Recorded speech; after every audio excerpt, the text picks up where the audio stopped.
Bonjour mes très chers amis, je suis très heureuse de vous retrouver pour cette nouvelle vidéo de lecture des énergies à l'occasion de la nouvelle lune du 23 juillet 2017. J'espère que vous passez un bel été, que vous parvenez à vous reposer. Pour ma part, eh bien, je rentre de 2 semaines des îles Canaries où l'énergie était tellement intense que je suis rechargée à plein. Je n'ai pas encore terminé mes vacances, mais je fais une petite incursion pour, eh bien, rien que pour vous, pour partager ça avec vous. Alors, des énergies de nouvelle lune qui sont particulièrement percutantes, qui nous laissent un peu pantois et qui ouvrent un grand portail, un très très grand portail de lumière au cours du mois d'août. Ça va être intense, ça fait plusieurs vidéos qu'on en parle. Et bien, ça y est, on y est. Le grand shift énergétique, c'est maintenant. Il va falloir s'accrocher, il va falloir essayer de maintenir un niveau de vibration le plus élevé possible de manière à pouvoir accueillir ces nouvelles énergies avec simplicité, avec sérénité aussi. Donc voilà, donc je vais revenir un petit peu sur les derniers jours, sur ce qui s'est produit au niveau planétaire, au niveau énergétique, et puis peut-être que vous allez retrouver des petites choses que vous avez vécues. Alors pour ma part, ces 2 dernières semaines, j'étais donc en vacances à 4000 km d'ici, 3500 plus exactement. J'étais donc en voyage sur les îles Canaries. Les îles Canaries, Terre Atlante,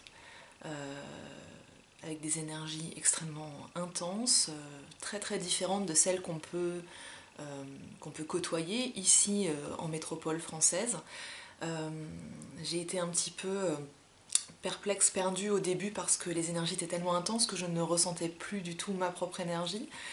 Et donc ça m'a un peu déstabilisée.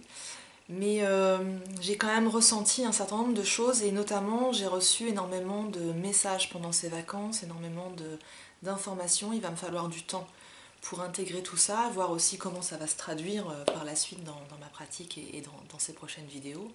En tout cas, on m'a beaucoup parlé d'explosions, d'éruptions volcaniques, de tremblements de terre, de tsunamis. Alors c'est la manière dont je reçois les informations. Ça ne veut pas forcément dire que ça se produit, même si on a eu un tremblement de terre à Kos cette semaine et une éruption volcanique à La Réunion. Bon, c'est vrai que c'est en lien, mais moi ce qui m'intéresse principalement, c'est de savoir ce qu'on vit nous en tant qu'être humain. Et donc vraiment les messages étaient ceux-là. Gros changement, grosse explosion, une impression de perdre pied, de se détacher. Donc j'ai laissé tout ça de côté, ne sachant pas à ce moment-là faire le tri entre ce que je vivais moi-même, puisque j'étais quand même sur Tenerife. Sur Tenerife, on a pas loin de 321 volcans. Donc, et j'attendais donc de revenir ici pour parvenir à faire le tri. Il y a quelques jours, j'ai été incapable de dormir et on était plusieurs dans ce cas-là parce que forcément quand on se rapproche comme ça des tropiques, ce qu'on perçoit de la Terre et de la Lune et du Soleil est beaucoup plus intense. Et en fait on a pu recevoir des énergies très fortes en provenance du Soleil avec des éruptions solaires assez intenses. Ça a pas mal dégagé, ça a pas mal nettoyé, ça nous a un peu comme coupé de nos racines sous la voûte plantaire avec une impression de flotter. Donc voilà, donc on est vraiment là, on est vraiment sur une période où la Lune et le Soleil agissent complètement en synergie et en résonance avec les fréquences terrestres. Donc ça change autour de nous, mais surtout là, vous allez le voir sur le mois d'août, ça change en nous. Qu'est-ce qu'on a eu d'autre? Eh bien là, j'avais un peu, je vous avoue, hein, j'ai tout lâché pendant les vacances, j'ai tellement vu de choses extraordinaires que j'ai complètement lâché toute cette partie énergétique et même le calendrier. Et j'avais pas noté que la pleine lune, que la nouvelle lune, pardon, c'était le jour de mon retour. Et il y a 3 jours à peu près, j'ai commencé à me sentir comme drainée de l'intérieur, comme vidée, avec l'image mentale qui arrivait du ressac. Vous savez, quand la mer se jette sur la plage et qu'elle repart en arrière et qu'elle se prépare pour refaire une grosse déferlante, et j'avais l'impression que mon énergie et mon histoire et ma personnalité et parfois aussi à certains moments ma joie de vivre se retiraient. Et à ce moment-là on m'a dit mais ne t'inquiète pas, lâche, laisse aller, tu vas voir, ça va revenir encore plus gros. Et c'est vraiment le message que je voudrais vous donner, parce que là en arrivant en France, en rallumant mon téléphone, j'ai reçu plein de SMS de gens qui me disaient oh là là Gwenaëlle, qu'est-ce qui se passe, je me sens fatiguée, j'ai l'impression de flotter, j'ai des vertiges, je ne sais plus où j'habite, etc. Est-ce que c'est normal? Oui, oui, oui, oui, pas d'inquiétude, c'est normal, ça va repartir. On est juste en train de changer. En fait, Elisabeth Perru, la semaine dernière, parlait d'un grand shift énergétique, et j'ai trouvé que le mot était très juste. Alors, je ne sais pas forcément le traduire en langue française, mais ce mot anglais, en tout cas, vous savez, la touche Shift sur un clavier, c'est ce qui permet de passer à la minuscule à la majuscule. C'est vraiment une grande marche, hein. C'est comme si on était dans une période de très grosse croissance intérieure. Donc voilà, donc une énergie qui est percutante sur cette nouvelle lune, qui est explosive également. Donc, qu'est-ce que ça vient nous faire travailler? Alors, tout d'abord, cette énergie, elle est à double tranchant. On a d'un côté un trop plein d'énergie qui fait qu'on peut se sentir désorienté, on peut se sentir vibrer, on peut sentir, moi ça s'est traduit avant-hier par des gros fourmillements dans les mains. Il dit mais qu'est-ce que je vais faire de cette énergie? Donc j'ai passé ma journée à poser mes mains sur le sol, et malgré tout j'étais quand même très très secouée. Donc il y a un très très gros afflux d'énergie, et on va le voir dans la deuxième partie de cette vidéo sur les dates. Sur les dates clés du mois d'août, il va falloir être très vigilant avec ce qu'on fait de cette énergie, les choix qu'on fait, et il y a notamment des dates durant lesquelles il faudra surtout ne rien faire. D'un autre côté, on est sur une phase aussi qui nous épuise, hein. En fait, c'est vraiment, on est sur un passage comme si on traversait un fleuve, voire un océan, etc., mais d'un seul saut. Donc c'est du pile et face, parfois sur la même journée, donc ça peut être très très très déstabilisant. On ressent là une forme d'urgence.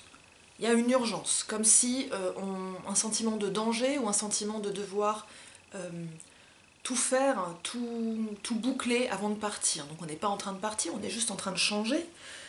Donc là, ça nous invite vraiment à aller à l'essentiel. On en arrête avec les fioritures, si on n'a pas tout terminé, c'est pas grave, on va à l'essentiel. De toute façon, quand vous partez en vacances, quand vous partez en voyage, vous n'emmenez pas votre maison intégrale. Vous savez que vous êtes restreint à une valise, un coffre de voiture, etc. Donc et là, dans vos vies, c'est exactement ça qui se passe. On vous demande d'aller à l'essentiel, de n'emmener avec vous que l'essentiel, et de vous défaire enfin, bon sang, enfin de tous ces liens toxiques, de tout ce qui ne vous convient pas, tout ce qui n'a plus lieu d'être dans votre vie. C'est la grosse thématique du mois. Et là, sur cette nouvelle lune en Lion, il faut savoir qu'on aura deux nouvelles lunes en Lion. Une, c'est aujourd'hui le 23 juillet, et une, si je reprends les dates, le 21 août. Donc c'est une nouvelle lune qui est conjointe à Mars, et elle est de nature à nous faire vraiment prendre des décisions assez abruptes, à rentrer en compétition, voire à rentrer en conflit, mais pour quelque chose de positif. C'est défendre son territoire, c'est défendre sa bulle d'énergie, c'est se défendre soi-même et se donner la priorité aussi à soi-même. C'est le lion, on dit parfois que c'est un signe très solaire, on dit parfois des lions qu'ils sont égoïstes. Alors, certains, ça dépend des aspects, pour certains ça peut être le cas, mais en fait c'est un raccourci en réalité. Le lion, le signe du lion, nous invite vraiment à nous centrer sur nous-mêmes, et à oser briller, à oser sortir aussi de notre carapace, de notre coquille, pour aller vers les autres. Donc dans ce point culminant, là, on nous demande de nous regarder face à face dans le miroir, qui je suis vraiment. Ça, c'était beaucoup la thématique, je vous en avais parlé lors de la vidéo, c'était fin juin, il me semble. Se regarder dans le miroir vraiment pour découvrir enfin ou accepter enfin qui on est. Garder aussi des vibrations le plus hautes possible. Alors en vacances, c'est pas toujours évident parce que on lâche un peu tout, on n'a pas forcément envie de méditer, parfois on boit un peu d'alcool, on va faire la fête, il y a du bruit, il y a des gens, c'est la découverte, etc. mais essayez quand même de vous garder des espaces pour vous, un peu de solitude, un peu de retrait, quelque chose pour vous accrocher déjà à la terre, ne pas perdre votre ancrage et puis maintenir cette ouverture de cœur et ces hautes fréquences, cette spiritualité. On peut toujours trouver de la spiritualité, y compris dans la fête, hein, y compris dans les rencontres, surtout d'ailleurs dans les rencontres. Là, sur ce changement, eh bien, depuis le début des vidéos, pour les abonnés qui me suivent régulièrement, et merci d'ailleurs de votre fidélité, je refais un petit point pour les nouveaux abonnés. Vous avez été nombreux à vous inscrire durant les mois de juin et juillet sur cette chaîne. On a eu l'an dernier, donc sur le passage du mois de septembre, août, septembre, octobre, un gros travail sur le nettoyage des liens, se défaire des liens néfastes. On a eu ensuite sur la période de l'hiver et début du printemps de grosses propositions de nettoyage pour guérir le passé, pour se guérir soi-même. Et puis les énergies là, de fin de printemps, début d'été, c'était vraiment des énergies pour payer ses dettes karmiques, apprendre aussi la contrepartie de chacune de nos actions. Chaque chose que nous faisons, c'est vraiment l'effet papillon, a un effet sur nous, sur les autres, dans l'avenir, dans le présent et parfois aussi dans le passé quand on est sur des phases de guérison. Et on a appris que chaque action qu'on faisait avait forcément une contrepartie, une contrebalance, un contrepoids, parfois dans l'ombre quand on est dans la lumière, voilà, avec des retours de bâton, parfois de l'ombre à l'ombre, voilà, ça a été tout un apprentissage avec notamment des gens du passé qui sont remontés pour nous rendre ce qu'ils ne nous avaient pas donné ou pour nous permettre de leur rendre ce qu'on ne leur avait pas donné. Et puis là, eh bien, on nous demande, durant le mois d'août, d'accepter le changement, accepter que les choses s'effondrent aussi, accepter de s'ouvrir à la nouveauté en osant sortir de soi, sortir de sa timidité, sortir de ces schémas de pensée habituels, oser faire de nouvelles choses, faire preuve de créativité. Le lion, c'est un signe très créatif, c'est vraiment le signe astrologique des artistes. Quand vous avez une lune en lion, eh bien, ça présage de vous une très très belle intuition, une très très belle créativité, un grand sens de l'amour aussi. Donc voilà, ce changement-là, c'est maintenant. Pour tous ceux qui vivent actuellement une période de découragement, et vous êtes nombreux, on vous dit d'essayer de garder le cap sur la lumière, même si en ce moment on a eu comme ça cette espèce de creux, hein, le creux de la vague. Ne vous inquiétez pas, ça va revenir. Donc essayez de vous concentrer sur le positif dans votre vie, de l'inviter, de le créer aussi. Vous savez, vous pouvez créer votre positif, vous pouvez créer votre joie intérieure. Vous êtes vraiment des artistes de votre vie. Vous êtes des Picasso de votre vie. Vous pouvez repeindre vos murs intérieurs de 1000 couleurs. Ça, c'est tout à fait possible, même dans la pire des situations. Durant ce voyage, j'ai eu l'occasion de faire des rencontres au top extraordinaires. Et notamment de rencontrer des gens qui ont eu des parcours de vie juste incroyables, douloureux, et d'assister à des résiliences merveilleuses. L'île de Tenerife, c'est une île qui est volcanique, hein, 321 volcans, c'est énorme, 4 jours de pluie par an, donc c'est très désertique, on est vraiment au niveau de la ligne subsaharienne, hein, début du Sahara. Et de voir des plantes qui sortent de terre, de rien du tout, voilà, on peut se dire que la vie est partout, que l'énergie joyeuse, cette éruption de Gaïa est partout, y compris sur des sols qui paraissent infertiles. Donc même quand votre vie paraît infertile, eh bien regardez un cactus et prenez exemple sur ce cactus. Alors ne sortez pas les picots, c'est pas nécessaire, mais dites-vous bien que eh bien, la vie est partout et vous êtes les créateurs, et vous êtes pleinement puissants, vous avez le pouvoir sur votre vie. Donc, là, ce qui nous est proposé, en tout cas sur les périodes qui viennent, c'est d'accepter de sortir des cadres. Vous savez, on avait eu, alors je crois que c'était au mois d'avril, mai, la fin, l'effondrement des matrices, la fin des schémas anciens, etc. Bon bah là, ça y est, les choses commencent vraiment à s'effriter. Bon, ça va continuer encore plusieurs mois et plusieurs années, hein. Mais on vous demande de vous-même maintenant ne plus subir, agir. Sortez des cadres, allez vraiment vers ce qui vous donne de la joie. Osez aller vers ce qui vous donne du plaisir. Osez marcher enfin sur votre chemin de vie. Et pourquoi pas, eh bien, serrer dans vos bras votre mandat d'incarnation. Voilà, voilà. Alors, petit point sur les flammes jumelles. Je reviendrai sur les flammes jumelles. J'ai reçu des confirmations assez importantes qui vont peut-être pas faire plaisir à tout le monde sur cette fameuse mission des flammes jumelles et ces fameuses retrouvailles de flammes jumelles, ce fameux travail. Beaucoup de flammes jumelles aujourd'hui sont en train d'abandonner le chemin, de renoncer. Il ne faut pas renoncer, ne renoncez pas. N'oubliez pas que la relation de flamme jumelle n'est pas une relation amoureuse traditionnelle. C'est une relation d'amour inconditionnel, plein et entier, mais ça ne se vit pas comme une relation de couple traditionnelle. Pour ceux qui ont la chance de le vivre, pourquoi pas, mais c'est pas traditionnel. N'abandonnez pas. Ne restez pas focalisé sur la date du retour de votre flamme jumelle, le potentiel retour de votre flamme jumelle, la potentielle construction d'un couple et d'une famille avec votre flamme jumelle. Ce n'est pas le propos. Ce qui vous est demandé, flamme jumelle, là maintenant, c'est de vous guérir, de prendre cette opportunité d'avoir reconnecté votre flamme jumelle. Rendez-vous compte, soyez plein de gratitude, c'est incroyable de reconnecter votre flamme jumelle.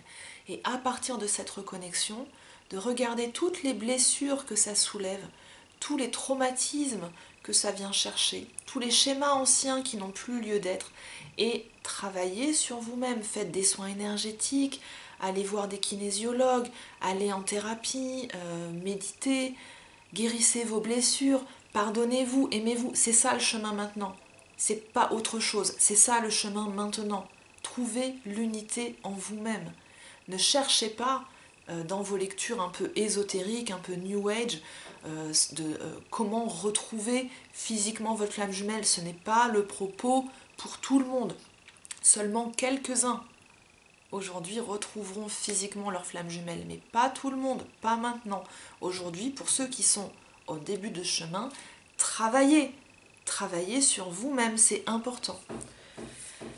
Je reviendrai là-dessus plus tard, il y aura des choses, j'aurai des annonces à vous faire prochainement là-dessus. Alors, au niveau des dates qui s'en viennent, d'abord, je ne vous ai pas tiré la carte pour la nouvelle lune. Oh là là, les vacances, hein, j'ai dû laisser un neurone au fond de l'océan avec les tortues et les raies. Et les baleines pilotes. Alors, une carte pour la nouvelle lune. Du 23 juillet 2017.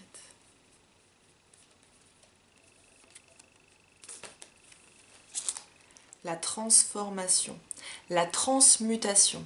On nous demande de trancher, vous savez, la faux là. On nous demande de trancher et on est dans une énergie de chrysalide qui devient papillon. C'est un temps de grand changement intérieur, de grande transmutation des énergies. On est vraiment dans une alchimie. Eh bien, retour à l'œuvre noire. Hein, retour à la transcendance de la matière, avec ce chiffre 13. L'arcane de la mort n'est pas forcément négative, elle fait juste sauter les têtes couronnées. Qui allons-nous destituer dans notre vie pour prendre pleinement le pouvoir sur notre existence? Intéressant. Au niveau des dates, alors 26 juillet, donc il me semble que ce sera mardi qui s'en vient. On l'appelle le portail de la porte du temps, chez les Mayas, chez les Aztèques, mais aussi chez les Égyptiens. Au niveau numérologique, on est sur le 6 de l'amoureux. On nous demande là d'embrasser la lumière, d'accueillir la lumière et puis de semer vraiment les bases de notre année qui arrive. Parce que là, on est en train de passer sur la deuxième partie de l'année et on commence à effleurer du bout du doigt les énergies de 2018. Ce qui est important à cette période-là, c'est que l'étoile Sirius se lève juste à côté du Soleil. Donc Sirius, on considère que c'est le Soleil central. En tout cas, elle est dans...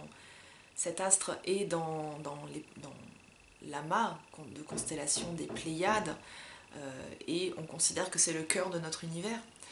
Et donc, on va avoir deux levées de soleil côte à côte. Deux levées de soleil côte à côte.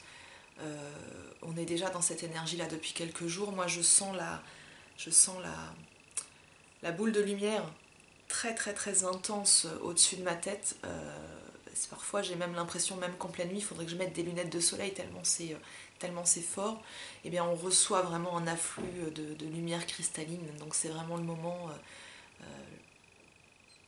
d'exprimer sa gratitude au monde, de prendre conscience de cette magie, de la joie, de la chance incroyable que nous avons de fouler cette planète, d'être incarnés dans des corps humains et de vivre toutes ces expériences qui nous permettent enfin de guérir notre âme, de permettre à notre âme de franchir un cap.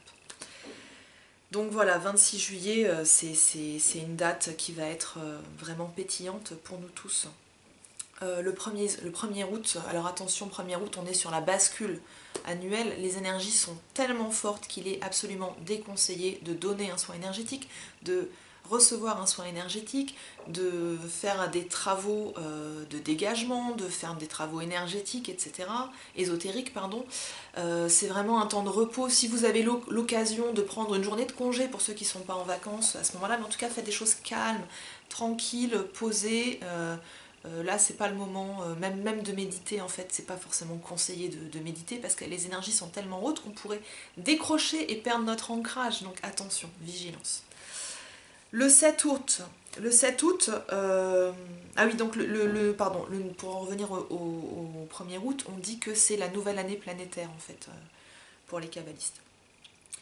Le 7 août, on aura une pleine lune avec une éclipse de lune. Ce sont également de très très grosses énergies. On rentre dans un tunnel assez important entre le 7 août et le 21 août.